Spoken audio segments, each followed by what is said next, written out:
হরে কৃষ্ণ। রাধে রাধে। নমস্কার সকল সম্মানীয় দর্শক ও শ্রোতা বন্ধুকে রিমিজ ভার্সেন এই চ্যানেলের পক্ষ থেকে সকলকে সুস্বাগতম। আশা করছি কৃষ্ণ কৃপায় আপনারা সকলেই ভালো আছেন, সুস্থ আছেন। বন্ধুরা, আজকের পর্বটিতে জানব জগন্নাথ দেবের রথযাত্রার মাহাত্ম্য কথা।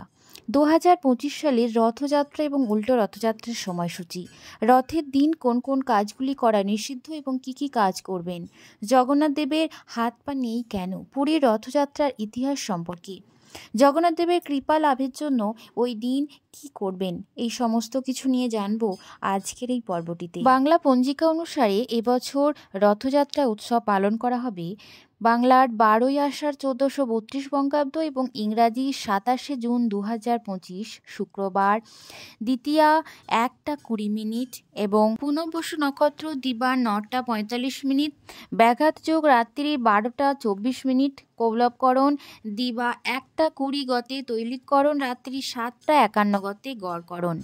ওই দিন সূর্যোদয় থাকছে 4:57 এবং সূর্যাস্ত 6:24। প্রতি বছর আষাঢ় মাসের শুক্লপক্ষের দ্বিতীয়া তিথিতে পালন করা হয় শ্রী শ্রী জগন্নাথ দেবের রথযাত্রা উৎসব। এই রথযাত্রা দিনটি সনাতন ধর্মের একটি পবিত্র উৎসব। ওই দিন ভগবান জগন্নাথ, বলরাম এবং সুভদ্রার সম্মানে পালিত একটি হিন্দু উৎসব। এই রথযাত্রা উৎসবের ইতিহাস বহু প্রাচীন। উড়িষ্যার পুরী শহরে বিশেষভাবে পালন করা হয় এই জগন্নাথ দেবের রথযাত্রা উৎসব। তবে পশ্চিমবঙ্গ সহ সারা দেশে এখন বিশেষভাবে এই রথযাত্রা উৎসব পালন করা হয়। বাংলায় রথযাত্রা উৎসবের সূচনা হয় শ্রী চৈতন্যদেবের পুরী সফরের পর। তার অনুসারী বৈষ্ণবরা বাংলায় পুরীর অনুকরণে এই রথযাত্রার প্রচলন করেন। প্রতি বছর আষাঢ় মাসে শুক্লপক্ষের দ্বিতীয়া থেকে শ্রী শ্রী জগন্নাথ দেবের রথযাত্রা উৎসব শুরু হয় এবং দশমী তিথিতে এই রথযাত্রা শেষ হয়, অর্থাৎ সেই দিনটিকে বলা হয় উল্টো রথযাত্রা। এখন জেনে নেব উল্টো রথযাত্রা কত তারিখে পালন করা হচ্ছে। বাংলার 20 আষাঢ় 1432 বঙ্গাব্দ এবং ইংরাজির 5ই জুলাই 2025 শনিবার ওই দিন শ্রী শ্রী জগন্নাথ দেবের পুনঃযাত্রা অর্থাৎ উল্টো রথযাত্রা। দশমী সন্ধ্যা 6:43, স্বাতী নক্ষত্র রাত্রি 8:25 এবং সিদ্ধিযোগ রাত্রি 9:56, তৈলিতকরণ প্রাত 5:44 গতে গড়করণ সন্ধ্যা 6:43 গতে বণিজকরণ। এই রথযাত্রা উৎসব কিভাবে প্রচলন হলো? ভগবান জগন্নাথ ভগবান কৃষ্ণের অবতার হিসেবে বিবেচিত।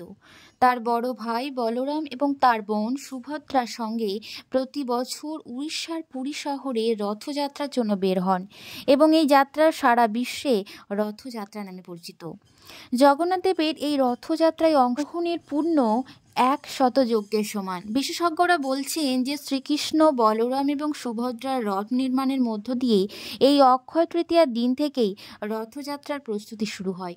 এখানে পুরীতে ভগবান জগন্নাথের একটি 800 বছরের পুরনো মন্দির রয়েছে এবং এখানে ভগবান শ্রীকৃষ্ণ জগন্নাথ রূপে বিরাজ করেন। ধর্মীয় বিশ্বাস অনুসারে একবার বোন সুভদ্রা তার ভাই কৃষ্ণ এবং বলরামের কাছে শহরটি দেখার ইচ্ছা প্রকাশ করেছিল।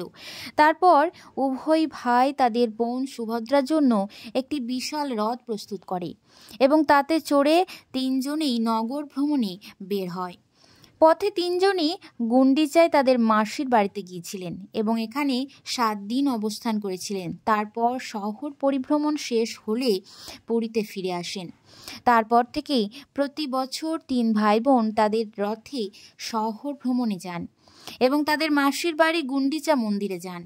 এর মধ্যে বলরামের রথ সামনে, বোন সুভদ্রার রথ মাঝখানে এবং জগন্নাথের রথ থাকে পিছনে। ভগবান জগন্নাথ এবং তার ভাই ও বোনেদের রথগুলি নিমের পরিপক্ক এবং পাকা কাঠ থেকে তৈরি করা হয়। রথ তৈরিতে কাঠ ছাড়া অন্য কোনো উপকরণ ব্যবহার করা হয় না। ভগবান জগন্নাথের রথের মোট 16টি চাকা রয়েছে এবং এটি অন্য দুটি রথের চেয়ে বড়। রথযাত্রার সময় কিছু ধর্মীয় আচার করা হয়। বিশ্বাস করা হয় যে শুধুমাত্র এই রথযাত্রাকে দেখলেই 1000 যজ্ঞের সমান পূর্ণ ফল পাওয়া যায়। যখন তিনজনই সাজে এবং রথযাত্রার জন্য প্রস্তুত হন, তখন পুরীর রাজা গজপতির পালকি আসে এবং তারপর রথের পুজো হয়। এরপর সোনার ঝাড়ু দিয়ে রথ মণ্ডপ এবং রথযাত্রার পথ পরিষ্কার করা হয়। রথের দিন কোন কোন খাবারগুলি খাওয়া নিষিদ্ধ এবং কোন কোন খাবার খাওয়া যেতে পারে? এই দিন ভুল করেও কোনো রকম তেতো জাতীয় খাবার খাবেন না। এই দিন পুঁই শাক, কলমি শাক খাওয়া উচিত নয়। এই দিন ভুল করেও নেশা জাতীয় কোনো দ্রব্য সেবন করবেন না। রথযাত্রার এই 2 দিন আমিষ জাতীয় কোনো খাবার অর্থাৎ মাছ, মাংস, ডিম, পেঁয়াজ, রসুন এই সমস্ত খাবার একদমই মুখে তুলবেন না। তবে এই দিন সাধারণত খিচুড়ি, মিষ্টি জিনিস, খাজা, গজা, খই, মুরগি, জগন্নাথ দেবের প্রিয় জিনিস এসব খাবার খাওয়া যেতে পারে। নিরামিষ খাবার গ্রহণ করবেন। রথযাত্রার দিনটি অতি পবিত্র একটি দিন। এই দিন পারলে গঙ্গা স্নান করুন আর অবশ্যই জগন্নাথ দেবের মন্ত্র জপ করবেন। এছাড়াও যদি পারেন তাহলে জগন্নাথ, বলরাম এবং সুভদ্রার মূর্তিতে তুলসী এবং গোলাপের মালা দিন। এর সঙ্গে একটি গোটা ফলও দিন। এই দিন অন্তত একটিবার হলেও রথের দড়ি টানা বা স্পর্শ করার চেষ্টা করুন। এতে করে জীবনে সমস্ত পাপ ধুয়ে যায়, মুক্তি লাভ হয়। মনে করা হয় যে এই রথের দড়ি স্পর্শ করা একটি পুণ্যের কাজ। এর মাধ্যমে ভক্তরা পুণ্য অর্জন করে থাকে। কেউ কেউ মনে করেন যে এই রথের দড়ি স্পর্শ করলে পুনর্জন্মে কষ্ট সহ্য করতে হয় না। আবার কেউ কেউ মনের ইচ্ছা পূরণের জন্য এই রথের দড়ি স্পর্শ করেন এবং তাদের মনের প্রার্থনা তা জানান প্রভুকে। মনে করা হয় যে এই রথের দড়ি স্পর্শ করলে ভক্তরা এক ধরনের আধ্যাত্মিক আনন্দ এবং শান্তি অনুভব করে। এই রথযাত্রার দিনটি অতি গুরুত্বপূর্ণ একটি দিন। এই দিন প্রভু জগন্নাথ দেবের কৃপা পেতে অবশ্যই এই কাজগুলি করবেন। সেই দিন অবশ্যই গঙ্গা স্নান করার চেষ্টা করুন, উপবাস রাখুন এবং রথযাত্রা দর্শন এবং রথের দড়ি স্পর্শ করুন। পারলে দিন দরিদ্র অসহায় মানুষদের বস্ত্র এবং খাদ্য বিতরণ করুন। ভজন নাম কীর্তনের মধ্য দিয়ে দিনটা অতিবাহিত করুন। পারলে ভগবান জগন্নাথ দেবের প্রিয় ফুল এবং ফল নিবেদন করুন। ভগবান জগন্নাথ দেবের প্রিয় ফুল হলো গাঁদা, জুঁই এবং কদম্ব এবং প্রিয় ফল হলো কাঁঠাল। পারলে এই রথযাত্রার দিন প্রভুকে নিবেদন করুন এবং ভগবান জগন্নাথ দেবের আরতি করুন। ওম নমো নারায়ণ নমো এই মন্ত্রটি জপ করুন। বাড়িতে কিভাবে ওই দিন পুজো করবেন? প্রথমে নিজ গৃহের মন্দিরটিকে সুন্দরভাবে পরিষ্কার পরিচ্ছন্ন করুন। তারপর প্রভু জগন্নাথ দেবকে সুন্দরভাবে সাজিয়ে তুলুন। তারপর প্রথমে একটি ধূপকাঠি প্রজ্বলন করুন। ঘড়ির কাঁটার দিকে 7 বার ভগবান জগন্নাথের দিকে ঘোরান। প্রথমে জগন্নাথ, তারপর বলরাম, তারপর সুভদ্রা দেবী পূজা করুন। তারপর সুদর্শন চক্রে পূজা করুন। প্রথমে ভগবান জগন্নাথের পদ্মের কাছে প্রদীপটি ঘড়ির কাঁটার দিকে 4 বার ঘুরিয়ে দেখান। তারপর জলে ভরা শঙ্খটি নিয়ে ভগবান জগন্নাথের মাথার উপরে 3 বার ঘুরিয়ে কাঁটার দিকে ঘুরিয়ে দিন। তারপর ভগবানের দেহের চারপাশে ঘড়ির কাঁটার দিকে 7 বার শঙ্খটি ঘুরিয়ে দিন। এবার একটি নতুন কাপড় দিয়ে মুছিয়ে দিন।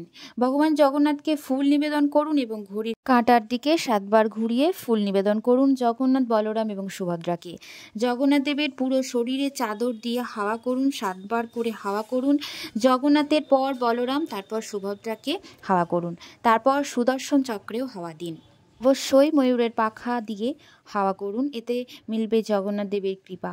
পুজোর শেষে ঘণ্টা বাজান এবং নিষ্ঠা ভরে পূজা করুন। তারপর জগন্নাথ দেবের পছন্দের সমস্ত খাবার নিবেদন করুন। ভক্তি ভরে জগন্নাথ দেবের পূজা করলে মিলবে তার আশীর্বাদ এবং কেটে যাবে জীবনের সকল জটিলতা, সকল সমস্যা। জগন্নাথ দেবের হাত পা নেই কেন? জগন্নাথ দেবের মূর্তিতে হাত পা না থাকার পিছনে এক পৌরাণিক কাহিনী রয়েছে। রাজা ইন্দ্রতুষ্ম বিষ্ণুর একটি সুন্দর মূর্তি গড়ার জন্য শিল্পী বিশ্বকর্মাকে আদেশ দেন। বিশ্বকর্মা ছদ্মবেশে এসে রাজাকে শর্ত দেন যে তিনি মূর্তি গড়ার কাজ একা করবেন এবং কেউ যেন তার কাজে ব্যাঘাত না ঘটায়। কিন্তু কিছুদিন পর রাজা কৌতূহলবশত তার কাজে বাধা দেন। এতে করে বিশ্বকর্মা ক্ষুব্ধ হয়ে মূর্তিটি অসমাপ্ত অবস্থায় রেখে চলে যান। এই অসমাপ্ত মূর্তিটি জগন্নাথ, বলরাম এবং সুভদ্রা রূপে আজও পূজিত। সেই থেকেই মূর্তিটি কাঠের তৈরি করা হয় এবং তাদের হাত পা রাখা হয় না। লোকবিশ্বাস অনুসারে এটি ঈশ্বরের ইচ্ছাতেই হয়েছে। কেউ কেউ আবার মনে করেন এটি ঈশ্বরের লীলা বিগ্রহ। আবার কেউ বলেন এটি ঈশ্বরের সর্বব্যাপী রূপের প্রতীক, যার হাত পা ছাড়াই তিনি সবকিছু দেখতে ও করতে পারেন। কেউ কেউ মনে করেন যে মূর্তিটি অসম্পূর্ণ, যা ঈশ্বরের অসীমতার ধারণ করে। মোট কথা হলো, জগন্নাথ দেবের হাত পা না থাকার পিছনে ধর্মীয় এবং পৌরাণিক ব্যাখ্যা প্রচলন রয়েছে, যা আজও ভক্তের কাছে শ্রদ্ধের বিষয়। বন্ধুরা, পর্বটি আজ এই পর্যন্ত ছিল। সকলে ভালো থাকুন, সুস্থ থাকুন। জয় জগন্নাথ। হরে কৃষ্ণ।